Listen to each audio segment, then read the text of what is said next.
One of my favorite artist documentaries is called 13 Days in the Life of Picasso, which highlights 13 life-turning moments in the career of the modern master.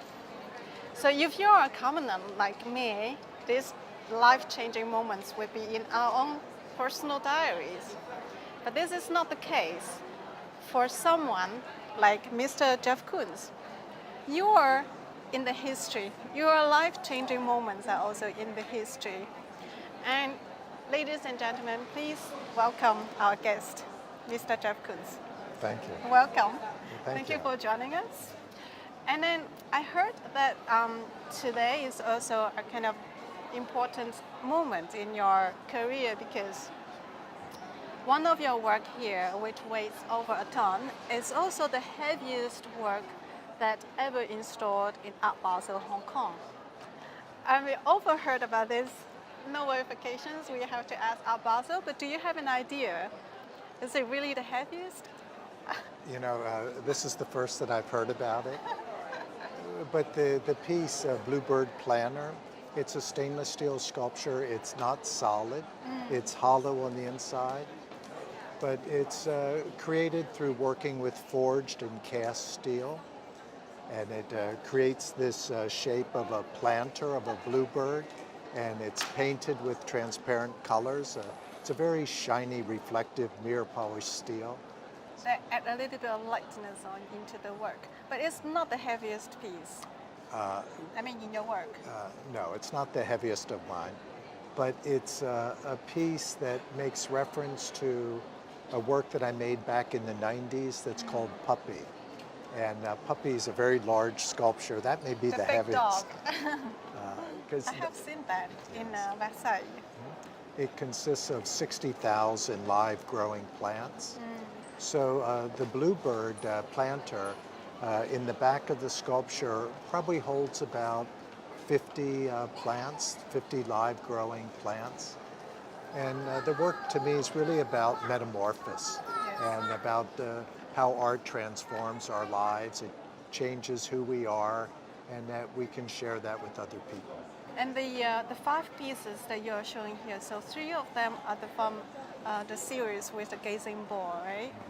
And I read that you are from Pennsylvania. You grew up there, and in Pennsylvania, people put these kind of gazing balls in their yard. But for Asian audience, it's something that we can't really understand. Would you like to say something, like tell us something about this gazing ball and the relationship to Pennsylvania? Gazing balls are originally from Venice, Italy, and they come from the 1500s when they were first created. And they're hand blown, they're globes of glass that are hollow, and inside silver nitrate is poured in and swished around, so it makes the ball completely reflective. Yes, and it's really beautiful. They're beautiful, they're accessible, people put them in their yards, and so they're generous. When you put it in your yard, your neighbors can go by and their senses can become excited through the visual stimulation. And they also reflect everything around them. So they reflect you, they affirm you, the viewer, but they also affirm everything else in the universe. For me, it's a symbol of generosity. Generosity. It's also very seductive, right? When you look at this sculpture, this antique sculpture, and then this amazing gazing ball, which is, you can see your own reflection there, but you approach it, it's a very kind of very seductive element in that combination. Well, because of the reflection and the color, your senses do become excited. And when your senses become excited, that creates emotions, and emotions turn into ideas. But it lets you go from high central perception, the senses, and that references the eternal through the procreation. And you also have that juxtaposed to Platonism, through the ideas of these sculptures also becoming affirmed within the reflection of the ball. And that's the realm of the eternal through ideas. So you have both realms of the eternal. And you grew up with these objects you've seen in Pennsylvania, some of the toys. So the gazing balls, it's part of your childhood in Pennsylvania. A lot of works, the toys, the inflatable, the balloons, and even the swan that we're seeing here, were they part of your childhood in Pennsylvania? Yes, but I think that they're symbols of all of our Yes. childhoods. When we're younger, we really accept everything. We don't make judgments. And we love the color blue for blue and the sky for just being vast and large. And art can be something which does not make judgments, that can remove judgments, and that empowers people. And I try to make an art that empowers people. It tells the viewer that they're perfect, and everything is really about this moment forward. It's about becoming. I like what you said about the acceptance as well. It's exactly like art. The importance of art or as an artist is to make things like for you is to accept who you are, but then also for the viewer to accept who they are. Right? Is it something like what you're referring to? But art can be something that can disempower people. And the way it disempowers is by making people feel insecure that they have to bring something, when they view something, they have to have knowledge about something in advance, or that their own history isn't enough. And the only thing you ever have to bring is yourself, because you are perfect the way you are. All the different objects or images that are used to communicate with in art are really metaphor for people. And they're metaphor for self-acceptance. And then the highest state that art can take you to is where you can accept other people. This is really amazing. I've never heard anyone talking about art in this way, because we always say that contemporary art is something that it's difficult to understand, but so people talk about this informed aesthetics, that you would need background knowledge, you need information to better understand the object of art, particularly contemporary art. But the way that you put art and the way that you put your work accessible to like ordinary people, they just come as who they are and they can be part of it. It's really amazing. I love that. The only thing that you ever need is just yourself. And every viewer is perfect, absolutely perfect in their own being, their own history. And when they look at a work and they experience art, it's not that object or the image that they're looking at. That's not the art. It's a transponder. It's something which can excite and stimulate you. But the art is the essence of your own potential. And that's what's of value. That's the experience. And the art always leaves the room with you. When you leave the room as a viewer, the art leaves with you. It stays in your head. That's the value. How would you comment on politically engaged artists who would put their work as a way for the public to adapt a more kind of critical attitude towards themselves or towards the society, the world we're living in, which is a kind of different from your approach? How would you comment on that? It's different. I mean, I actually believe that my art's very political. I think that my art is a vehicle that tries to enlighten people, tries to communicate to people how they can experience transcendence and expand their parameters and to empower people. But my work isn't directed to a single cause or a single action. It's about a vastness of life, and that people just are able to embrace their own potential.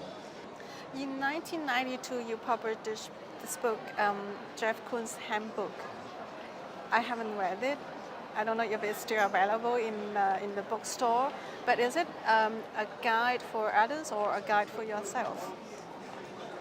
Well, it's a handbook that's quotes. And when I made the book, I thought it would be nice for college students, young people, to be able to have access to, maybe carry around in their back pocket. And they're just different statements that I've made or quotes that I've made about art. And I always wanted to try to share how easy it is to connect, to be able to connect with the metaphysical, I remember having a very successful exhibition one time, and a journalist came up to me and said, "Aren't you afraid that it will leave you, the ability to make something special?" And I thought about, well, what is it that I really do? And the only thing that anybody can do is trust in themselves. And once you trust in yourself, automatically you want to go outside the self. You can reinvent yourself. Well, I'm able to connect to the universal, and everybody can connect to the universal, no matter what profession or whatever you do, because the only thing you have to do is trust in yourself and follow your interests, whatever they are. And if you focus on your interests, really focus on them, the abundance of that information and energy you'll realize is all around you, and you connect to the metaphysical, and time and space bend there, and you connect with the universal. And you can walk down the street and everybody will look familiar, and it never fails. And for me, that's where you come into the realm of art, and you're able to make these connections that combine information that's in our genes and our DNA, very primitive information, very archaic information about being an organism, and at the same time it combines that with ideas. And to me, the metaphysical is really defined in kind of Nietzschean terms, and that would be the right here, right now, along with the past and the future. Thank you so much. We are not touching on the 13 life-changing moments, but we have the key things that happened in your career in the last 30 years. And just one last question, because we are at Art Basel, and of course we all know that you are one of the most expensive living artists today. Would these kind of bubbles and all this talk about money kind of obscure your work? Are you worried, any concern with this kind of more kind of market-oriented talk about your work? You know, the real value of art is not the economic value. And anybody that's really engaged, profoundly with art realizes that. My quest has always been for transcendence. I'm very fortunate that I've been able to make a living at it, and to be able to take care of my family and make the artworks that I would like to make. But I would be doing the same thing whether I had success or not. And the value of the work is always in the viewer, and it's just your own potential. And you just have to look at something and you can take that value with you, because it's about you. It's not about a rarefied object. That's a transponder. Beauty is in the eye of the beholder, and I would say joy is also in the eye of the beholder. So make sure that you check out the work of Mr. Jeff Koons at the booth of Derek Zwirner. We are at Art Basel. Thank you very much. Thank you, Very Mr. nice. Jeff Very Koons. nice. Thank you.